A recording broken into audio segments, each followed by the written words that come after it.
Chapter 12. Joe Green. For a very long time, John was angry with Joe. It was only after I got well that he could speak kindly to the young boy. Even though Joe had done what he thought was best, it had been bad for me. John felt that ignorance was no excuse for doing harm. However, Joe was a kind boy, and he got the chance again to show his good character. One day when John was out with Justice in the luggage cart, the master sent orders for Joe to saddle me and take a note to a gentleman's house about 3 miles away. Joe rode carefully and we delivered the note. We were quietly returning when we came to the brick field. There was a cart heavily loaded with bricks and stuck in the mud.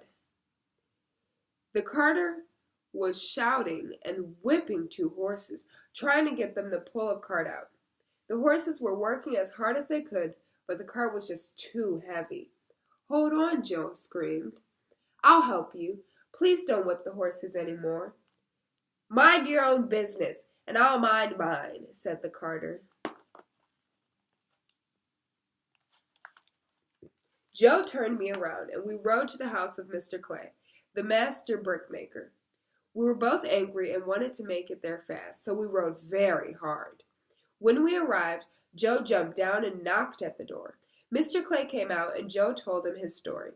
"Thank you, young man, for telling me," said Mr. Clay. "If I should bring the man before a magistrate to be judged, will you testify what you have seen?" "I will," answered Joe. Mr. Clay went off to the scene, and we rode home.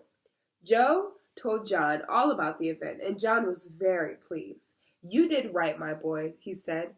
"It is everybody's business to interfere when they see cruelty." Later that day, Joe was called to the master's house. There was a man there who was being brought up on charges for treating horses badly.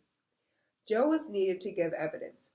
Joe brightened when he heard this. "They will get my testimony," he exclaimed, and he looked at me. "We won't allow such cruelty, will we, old fellow?" We heard afterwards that the man would have to go on trial and would probably serve several months in prison. A change came over Joe. Although he was just as kind and as gentle as before, he now walked tall with determination.